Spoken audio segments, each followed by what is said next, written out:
Seed embodies life, power and culture. From Africa's deserts and drylands to its mighty river systems and tropical forests, seed provides the mainstay for the continent's 500 million small-scale farmers and is at the heart of rich and varied cultures. But seed is under siege, with the world's food and agricultural systems increasingly industrialised, homogenised and privatised.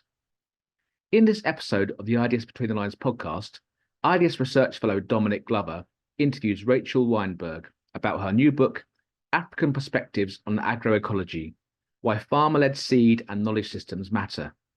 In the podcast, they discuss the critical voices of African farmers, activists, scientists, scholars and policymakers, whose viewpoints combine to articulate a shared and dynamic vision of a world where agriculture is productive, diverse and sustainable, where different ways of seeing and knowing are respected, and where seed and food systems are in the hands of farmers and local communities. My name's Dominic Glover. I'm a fellow of the Institute of Development Studies, and I'm happy to welcome Rachel Wynberg to IDS in person in 3 dimensions. I had the great pleasure of visiting you in South Africa last year, and it's great that you're back here for a return visit, and also for the happy occasion of your new book being launched. So let me just briefly introduce you. You are a research chair, and you're based in the Department of Environmental and Geographical Science at the University of Cape Town in South Africa. And the book that we're going to be talking about today is called African Perspectives on Agroecology, Why Farmer-Led Seed and Knowledge Systems Matter, and that's recently published by Practical Action Publishing in the UK. So welcome, Rachel. Thank you, Dominic. It's lovely to be here. So let's get straight into talking about the book, African Perspectives on Agroecology. Perhaps you could tell us a little bit about how the book project came together in the first place, a little bit of the background. Sure. I gather it took a long time, is that right, to come together? It's taken some time because it's part of a very long-term collaboration that we've had. Starting probably in 2010, when we did some work on farmers' rights and had a parliamentary working group on farmers' rights, and it attracted quite a lot of attention. And soon after the workshop, I received a phone call from a funder who was really interested in pursuing this idea of local seed systems and how they were being managed and supported in the Southern African context. And that really began a very long partnership, which has now been going for 10 years, just been renewed for another 5, called the Seed and Knowledge Initiative. We had just emerged victorious. So in addition to being a UCT academic, I'm also, I guess I'm unapologetically a scholar activist. And I've been involved with many NGOs and social movements over the years, one of which is an NGO called BioWatch. And BioWatch had emerged victorious from a battle against Monsanto around contested access to information about genetically modified crops. And that had led to an investigation about the policies and laws that were affecting smallholder farmers, and their ability to save and use and exchange seed. So while these ideas were unfolding, and while we were having these debates with parliamentarians and others, Swiss funders had become alerted to the ideas and were really interested in supporting this kind of work. We had a phone call. Surprisingly, usually one has to approach funders. In this case, they approached us and asked if we were interested in putting some ideas together for a program to support smallholder farmers, but not only within South Africa, which is where we had historically worked, but also regionally, with a focus on protecting smallholder farmers' rights to save, exchange, use their seed, and also restore their seed systems. So that was in 2010, and that began the Seed and Knowledge Initiative, and from thence we embarked on a series of research projects through PhD students, postdocs, masters, as well as a series of seminars, bringing people together to discuss these issues. And as the work progressed, we realized that there was a much bigger story that needed to be told, and that really was the genesis of the book. Mm-hmm. So let's talk a little bit about the book and its components. It is an edited volume. You're the editor of the book, and it has, I think you told me earlier that about the organisation of the book into these three sections, which are seed, resilience and diversity. That's part one. Part two, privatising profit, socialising cost. Part three, ways of seeing and knowing. Part four, transitioning towards agroecology, working together and moving forward the struggle. Perhaps you could say a little bit more about that, how you see those four themes of the book. Sure, but maybe just to take a step back in terms of the collaboration, and I want to say from the get-go that this is, I might be named as the editor, but this is really a collaborative effort. Mm-hmm. It's involved about, I think, 33 different authors, coming from a very wide range of perspectives. So it's farmers, NGOs, academics, policymakers, gene bank managers, a very wide range of disciplines. And so you'll see it's an unusual book. It's not your typical sort of academic treatise about theories and how they're applied or not. But it's eclectic. There's some short boxes which are contained within the themes that you mentioned, which focus on sort of very practical components. There are also some more academic and conceptual aspects. And they all are hinging around, so the Seed and Knowledge Initiative has 15 partners. UCT is the only academic institution, the others are all NGOs. So in one way or another, they are linking to the experiences of those different partners, but also going further afield and drawing on other experiences. So just to set the context for that.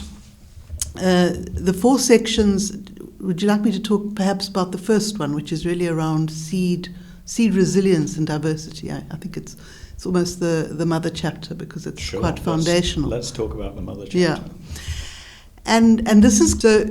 It's fitting to open this section with Fakazile Mtetwa, known affectionately to many as Gogo, who lived in the hills of KwaBoboza in northern KwaZulu-Natal, South Africa. And she was a passionate advocate of agroecology. She was a fearless critic of the industrial food system. With a quote of hers opening the book, "How do you claim to be free if you're not in control of what is in your plate?" I've got a very vivid memory of her. We had a conference on agroecology in 2019, and she opened the conference, not necessarily by invitation, just by in her passion for agroecology, with a dance and a song, and just her liveliness, I think, imbued that conference with the relevance of what we were all grappling with. So that sort of sets the scene, I think, in many ways for the book, following an introduction which tries to synthesize some of the connecting themes. Alfreda Shawn Strauss, who is a well-known advocate of agroecology and has worked with civil society organizations for many years, then takes us on a very evocative journey across Southern Africa, where she relates vividly how seed and the cultures and knowledges of small-scale African farmers are important not only as nourishment, but also in the celebration of culture and in the reinforcement of kinship and of social relations and in supporting agrobiodiversity and livelihoods. And she talks about how the violence against indigenous knowledges and against the natural world has had cascading negative impacts on community cohesion, on identity, on farmer autonomy, on livelihoods, on landscapes, and she also talks about the overall resilience of communities in the face of these adversities. But even so, farmers have continued to practice multiple strategies to safeguard their seed, which range from innovative storage methods which have been passed over generations, relationally very complex methods of exchanging seed, which we still don't know very much about, through to the maintenance of agrobiodiversity in their fields. And food and seed sovereignty have emerged as this very strong counter paradigm to the ecological damage and the deep inequities that have been created by the industrial agricultural system. And she talks about the emancipatory potential of these paradigms and how they're going to require active support, and engages with the question of, well, what does it take then to transform agricultural and seed systems to another paradigm? And she suggests that maybe applying resilience thinking to communities and their seed systems could help to deepen the appreciation of the qualities and the elements that support their vitality. So it's a very generative chapter. I think it's very rich as well in the experiences, her experiences of working in the region.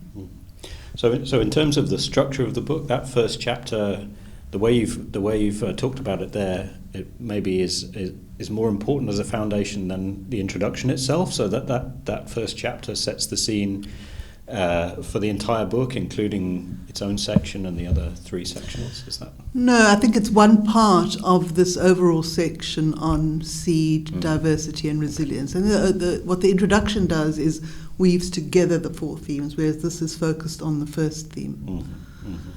And it's followed by a really quite devastating but also hopeful chapter on Cyclone Idai, which raged through Zimbabwe, where Jackie, Witness Kozenai, who's now at Marindera University in Zimbabwe, and Jackie van Niekerk at the University of Cape Town, talk about how the cyclone tore through eastern Zimbabwe in March 2019, affecting about 80% of the arable land in the Chimanimani district, which is in the eastern part of Zimbabwe.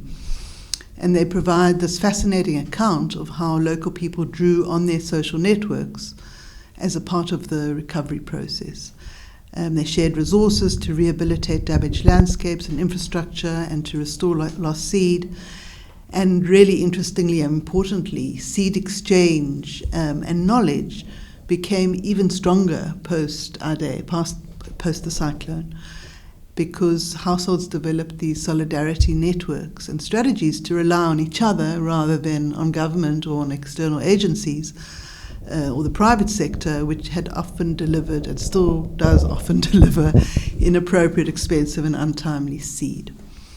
So that chapter underscores the importance of implementing agroecology at a landscape level, and especially in the face of unpredictable climate patterns, but also is candid about some of the challenges of landscape governance in the context of competing land uses, multiple institutional layers, political interference, in unstable governance, and so on.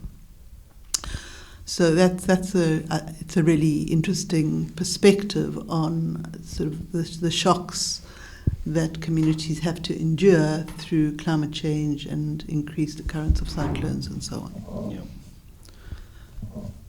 And the theme of resilience, which is part of that first section of the book, would be central to that. Recovery after cyclones and so on. Yeah, exactly. Yeah. And then there are two other parts that are linked to this first section. The one is drawing multiple strands across a common theme, and that's of maize. Mm-hmm. So, maize, we hear about this crop that so-called both feeds and robs. It's a really important staple crop for many African communities, smallholder African communities in particular.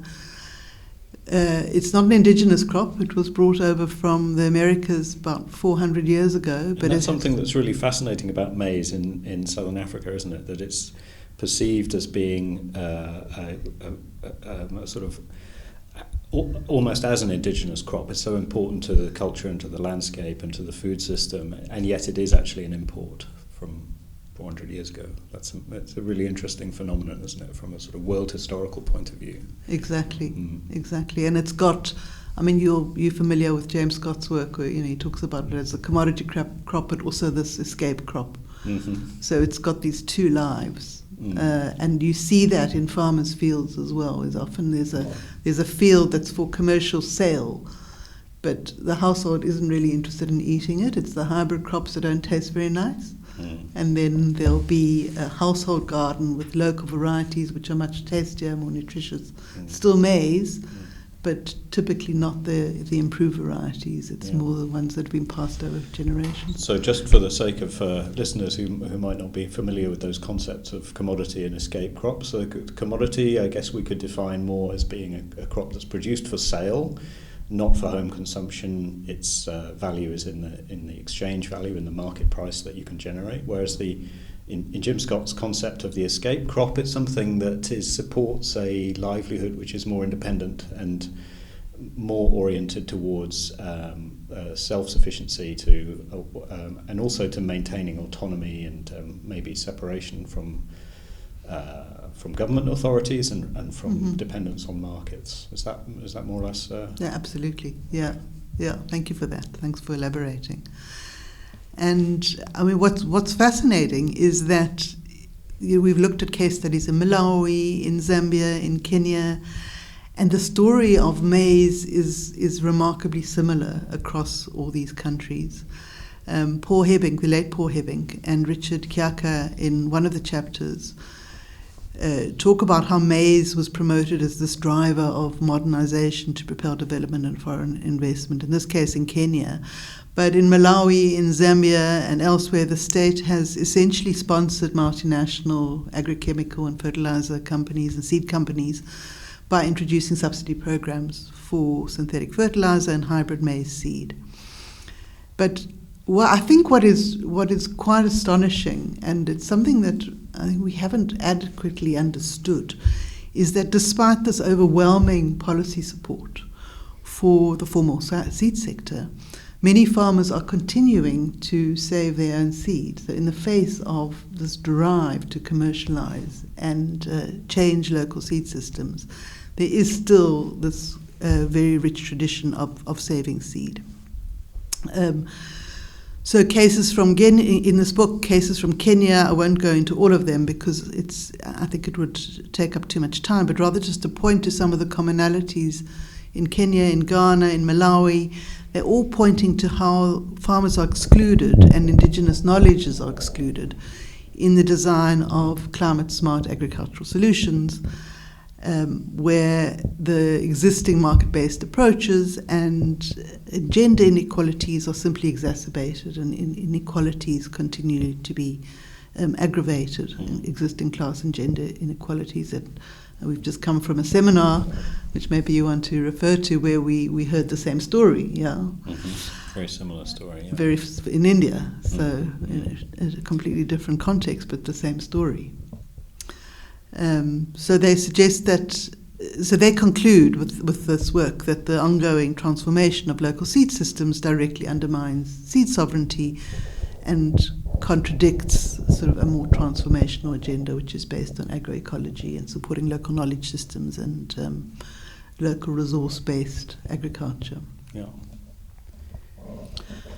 And then the last chapter is about South Africa, and it's a chapter that I wrote together with colleague Angelika Hilbeck, who works on genetically modified seed. So South Africa was the first country in Africa to commercialize GM maize, or GM anything actually, but it was the first country in the world to commercialize a staple crop, which in this case is maize. I think about 95% of our maize now is genetically modified. When you refer to the staple crop, you mean white maize, or is it just because the industrial maize tends to be destined for livestock, or it's sweet maize, right?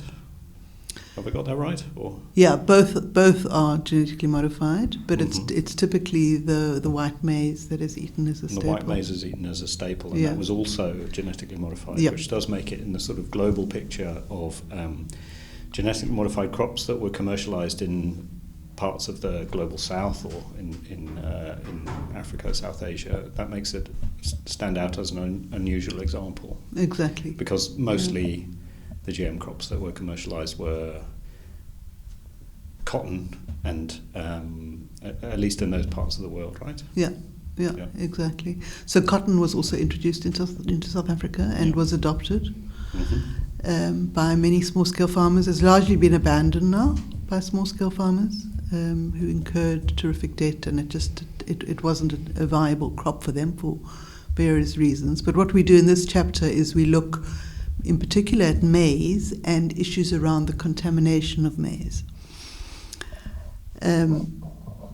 And what we're showing is that even though farmers have intentionally, in some cases, chosen not to plant GM maize, their crops, maybe 10 to 20% of their fields are contaminated with GM maize because they're obtaining seed from their neighbors. There might be cross-pollination. Maize is quite a promiscuous crop.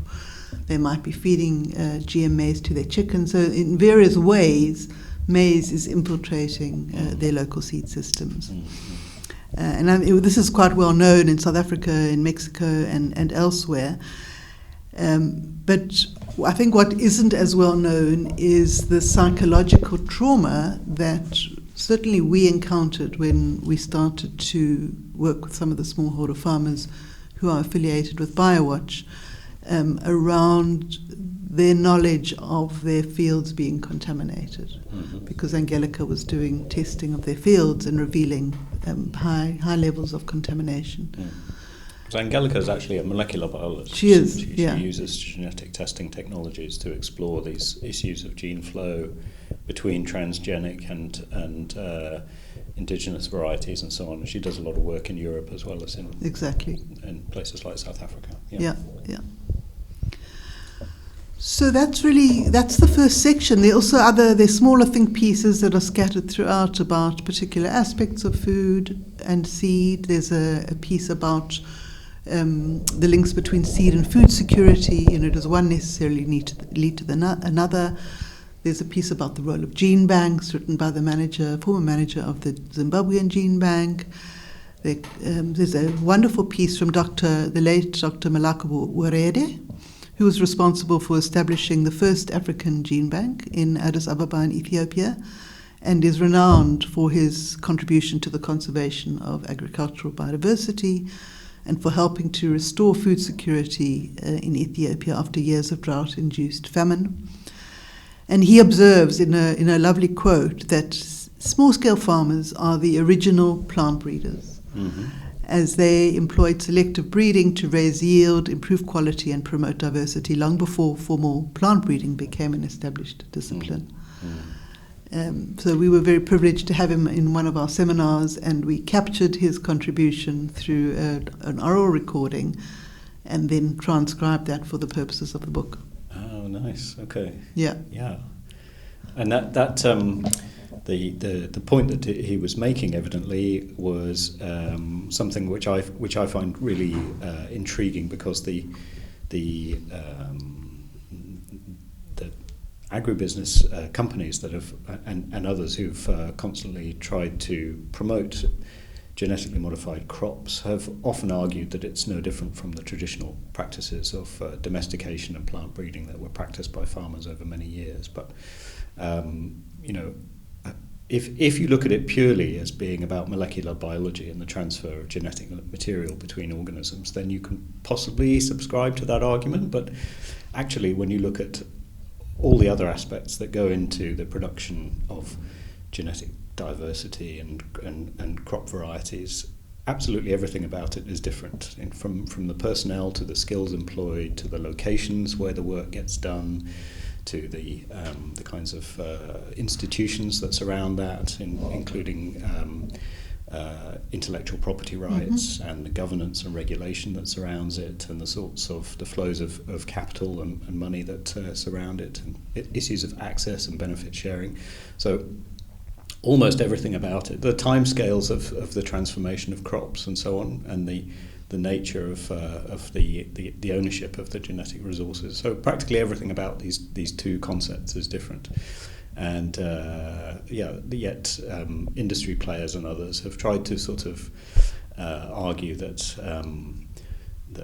genetically modified crops don't deserve to receive so much scrutiny from the public or from regulators, because it's just the same as these traditional time-hallowed practices of domestication of plant breeding. Exactly. So it's interesting that you included a sort of powerful counter-argument to that. Yeah, exactly. exactly. And I think what we're also doing is, through the next section, is really looking at this dichotomy between sort of the heavy investments in research and development, largely supported by the private sector, the diminishing investments in public sector breeding for public interest, and the disregard often for those kinds of knowledges, which has been trumped to a large extent by the biotech industry. Yeah. And that's this next section, which we call privatising profit, socialising cost. Yeah. Where, So I was just going to comment, because it was one of the observations that I made, was that actually the remaining 3 sections of the book are a little shorter. So that first section forms a sort of substantial chunk. I'm not sure how many pages it is, but maybe half the book. And then the remaining chapters in the other 3 sections are a little bit shorter. Is that was that a deliberate strategy, or did that kind of emerge organically out of the development of the contributions to the book? Yeah, no, it was very much an organic evolution. We had the contributions, and then we tried to work out what made most sense in terms of organising the pieces. And I think one could have cut it several different ways. But this one seemed to tell the story the best. So let's talk a little bit about part 2, privatising profit and socialising cost. Yeah, so this one is opened by Stephen Greenberg, who used to work with the African Centre for Biodiversity, and has worked for many years on critiquing industrial agriculture and the investments that are made in it. And he describes how commercial seed markets morphed from a base of small-scale businesses to these large-scale multinational corporations that I think we all are very familiar with today in terms of the ways in which they've integrated biotech, agrochemicals and seed, and increasingly food systems as well, and have set the stage for the extraction of wealth based on proprietary rights. You referred to intellectual property rights, which are a cornerstone of the strategy, rather than the resource itself, and then therefore the subsequent enclosure of what used to be a commons, this seed and knowledge for private gain, which Jack Kloppenberg talks about extensively in much of his work. So the cheapening of land and natural resources, the so-called 4 cheaps, which Jason Moore refers to, systematically denigrate the knowledge and the resources of smallholder farmers as backward and obsolete, which is a narrative we're really trying to change in this book, and put the record straight, so to speak. Also, it was accompanied by the systematic dismantling of public resource, of state sector support for agriculture, and increasing embracing of market-led approaches to agriculture and the R&D associated with agriculture, which has included the privatisation of formerly state-owned seed companies. We're seeing this across Southern Africa for sure, and the subordination of public plant breeding to commercial imperatives, with a focus on commodity crops like maize and like soya. So that's it's a long chapter. I think it sets the scene very well in terms of what we are dealing with. It's not. I don't think there's necessarily anything surprising in what we're hearing there, but it's. I think it's important contextual information. And it's followed by David Figg looking in detail at what's going on in South Africa. So we've heard a lot about state capture in South Africa, which refers to the way in which corruption has become embroiled in the system in all manner of ways. And he refers to corporate capture of agriculture within the context of this, and how pro-corporate laws and policies have continued to prevail, and how they've failed spectacularly to address hunger and health security and environmental protection in South Africa, with a quarter of the population going hungry every day and about half at risk of hunger in a country that's often seen as sort of fairly well industrialized and not at risk of those problems. And then it's followed by Morgan Lee, who you know. I do, yes. Maybe you want to talk a little bit about Morgan. Well, Morgan's work was a large part of the reason why I visited South Africa last year, and I think she's doing some fascinating PhD research, which is looking at the how to put it, the sort of the potentials and the challenges for the commercial agriculture sector to move towards more sustainable practices. But it's enmeshed with some of the kind of political economy and the policy issues that you've just been talking about, the entrenched nature of conventional modern industrial agricultural processes, and how difficult it is certainly for individual farmers and even for sectors to shift to more sustainable practices, and how that's often claimed transition is often surrounded by rhetorical claims about the changes taking place that are to a certain extent disconnected from what's actually happening when you go out and look on the ground. And yet there are, together with Morgan, we visited a public agricultural research station with some really fascinating low external input methodologies for managing fodder crops, for example, as part of an integrated farming system. So there are these elements of less corporatized, less industrialized, more, I guess you could call them, broadly speaking, agroecological, at least in an agronomic technical sense. Those kinds of examples exist. But anyway, I mean, her research is really fascinating, and I was really glad to be able to spend a little bit of time with her in the field. Yeah, and really, I think we're looking forward to seeing it get out into the world. And this particular piece was a little bit before she started her PhD, when she was still doing her master's, looking at the agrochemical industry in South Africa. And she was demonstrating the structural violence that it elicits. South Africa's, I think, got about 2% of global agrochemical use, which is pretty substantial, with about 4,500 agrochemical products that have been registered for use in the country, many of which are banned elsewhere in the world. So there's this pesticide culture of non-interference which has emerged, with a seemingly complicit arrangement between government and industry and a wall of silence that has precluded effective public participation. So that's the essence of this chapter. It's quite disturbing reading, actually, when we realize how far we still have to go. You are listening to an episode of the IDS Between the Lines podcast. For the full set of episodes, please visit www.ids.ac.uk/podcast. Rachel, at this point, I'm not, and please don't take this as a criticism, but I think it's an interesting observation about the book. Before we go into talk about parts 3 and 4 of the book, it's observable, certainly looking at this particular section of the book, but at the overall balance of the chapters, how dominant South Africa is in this book, which is about African perspectives on agroecology. Now, is that something that you're sort of aware of in the construction of the book, and do you think it stems from your positionality and the networks that you're part of, or is it also reflecting the empirical reality of South Africa's importance, certainly in Southern Africa, as an important player in the continent's agricultural and food systems, and as a major exporter, but also as a site where some good quality research is undertaken and so on? I mean, to what do you attribute the prominence, let's say, of South Africa in the book? I think it's a combination of what you've mentioned. I'm not sure it's so prominent.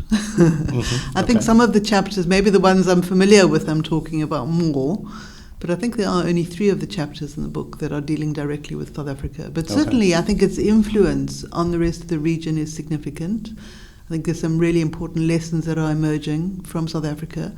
Rachel Besner-Kerr and I have just written a piece about the lessons we can learn around GM contamination for Malawi, which is about to introduce GM crops into the country, and trying to think about agriculture as a sort of a colonial construct, but also the ongoing colonialities of agriculture and how that's influencing the uptake of GM crops in those 2 countries.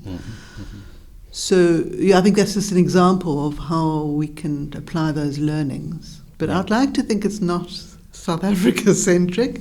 Maybe the rest of the book will persuade you, Dominic. Okay, let's get into the rest of the book. So the next section is called Part 3, Ways of Seeing and Knowing. Maybe you could comment a little bit on that framing before you get into the chapters. Yeah, and again, it relates back to the earlier comment I've just made about these ongoing colonialities of agriculture, which is, it's not only in the way colonialism happened in Africa, but it's the way in which coloniality continues to manifest in, for example, power relationships, in the dominance of one knowledge system over another, namely Western science, over local knowledge systems and approaches, in the domination of nature, whereas I think many local cultures see nature and culture as an integrated whole, rather than the separation, which I think we've typically seen in a more Western context. And then in the ontologies, so the ways of being and worldviews, which are typically dismissed. So we're seeing in this section how cultures of violence extend beyond those that are epitomized by the agrochemical industry and are also embedded in the exclusions and in the epistemicide that accompanied the colonization of the African continent. And it starts off with Vanessa Farr, who's a gender specialist, reminding us of how women's caregiving, agricultural and food gathering practices, their knowledge and activities have been rendered unimportant and unmeasurable, with localized knowledge systems, she says, routinely sacrificed as a homogeneous agricultural world order is imposed, brought about through settler expansion and the forced relocation of communities to inferior soils, which I thought was a very profound statement. And it's followed by Jen Whittingham, Maya Marshak and Heidi Swanby, all of whom have done distinct pieces of work on gene technologies, demonstrating how the political and ideological machinery that supports genetically modified crops has been aggressively promoted, and how other ways of knowing and being have been pushed to the peripheries of decision-making processes which recognize only what they call the one world world, which I'm sure is a concept that you're familiar with. And then there's a really beautiful piece from Walter McGovey, who is an integral part of the Cedar Knowledge Initiative. He's from Zimbabwe, and he recounts how his grandmother farmed in south-central Zimbabwe and grew an array of local crops and fruit trees. And this all changed when the government extension officers arrived and advised farmers to remove all their trees from their arable land and to plough it uniformly. And 20 years later, his grandmother has just become a modern farmer, he says, who purchases chemical inputs and mostly grows just maize. And he recalls that things only seemed to get worse as the transformation was accompanied by deforestation, soil erosion, siltation, dependency on external inputs, and malnutrition. A very sort of powerful story there of change. And alongside that, there's the other experiences that are recounted about the critical role that extension workers play in advising farmers and in affecting farmers' behavior, where we have a series of contributions about curricula in different agricultural colleges, and then some very inspiring initiatives by Shepherd Mudzingwa about new curricula that are being introduced to train a new generation of agricultural extension workers. And this learning by doing approach, which has been implemented among Sky partners through what they call the community of practice, which includes exchange visits and training and practical examples. And we had a wonderful meeting just 2 weeks ago in Chimanimani in Zimbabwe, where 45 people gathered together to start to exchange experiences and really build on this community of practice which has developed, which has led also to some very practical outcomes like the uptake of small grains and a strengthened focus on soil health and landscape restoration, but also importantly to some more process-orientated outcomes like relationship building, personal growth. I think being a very inspiring demonstration of some of the possible changes that we can effect. Great. So that brings us, I think, to part 4. Yeah, it does. Transitioning towards agroecology, working together and moving forward the struggle. So yeah, I guess this is sort of where things go from here onwards. Is that right? Is that how you would frame that last part of the book? Yeah, and it's a counter. I think Raj Patel described this book as a counter to Afro-pessimism, which I really liked, and I think this part of the book is trying to do that, and is a sort of more of a promising look forward to what alternatives can we dream about, and can we already see. And then the first part is Mvu taking us on a very exciting journey to Cuba, where he did his sabbatical. He's a farmer and he's a lecturer at the University of KwaZulu-Natal, developing a very inspiring farm in the hills of KwaZulu-Natal. But this chapter is about Cuba, so it's not another one about South Africa. But he's talking about their farmer-centred and farmer-driven sustainable agricultural model, which has fundamentally transformed the country's food system, and how a local agricultural innovation program in Cuba placed greater control over seed production, management and distribution in the hands of farmers themselves. And this stimulated a conversion to low-input, farmer-focused and a sustainable farming system. And there's also a piece about Malawi around how small steps around agroecology and promoting agroecology can make a big contribution to people's health, written by Kristen Norden, with some nice practical examples there. And then a final chapter which is written by Heidi Swanby, which articulates the roots and the evolution of African food sovereignty. So agroecology is often thought of as a science, a practice, and then a social movement. So this is really tackling the social movement component of it. And she shows how the African food sovereignty movement emerged from multiple actors and networks of actors based in African fields and informal settlements, she says, and in kitchens and in local seed fairs, and how they extended their reach to affiliate with ever larger networks, which has been growing from strength to strength in a very wonderful way, with sort of African voices also becoming an integral part of regional and international policy spaces, which wasn't the case for many years. Yeah. What do you think the book's main contribution is? I think one of the contributions that it's made is this ability to bring different voices together, which is quite unique, certainly from an academic perspective, and I don't think it's something we do very often, and it's quite hard to do because of the different styles and the different approaches and the different worldviews. Yeah. So to me that is quite a unique component of the book, in addition to some of the messages that it shares. And then in terms of the messages, I think there are some remarkably common experiences actually and themes that are emerging, and the one is that we know agroecology can work, but it doesn't get the kind of support that it needs. And if one could redirect the enormous investments in agriculture that are being made on the African continent towards supporting more agroecological approaches, we could make some good headway. Yeah. So that to me is an important message. Yeah. And just as a reminder to listeners, the book is called African Perspectives on Agroecology, and I'm wondering what you think the book contributes in terms of illuminating and documenting and presenting a distinctly African take on those aspects of agroecology that you've just been talking about. And do you feel that the book contributes something which is distinctive about Africa compared with the way agroecology debates occur in other parts of the world? Do you think it contributes something to the global conversation about agroecology, which was lacking from existing perspectives? Yeah, I think it in some ways it amplifies what we know already. In other ways it is unique in that I think Africa at the moment is the recipient of an enormous amount of development aid.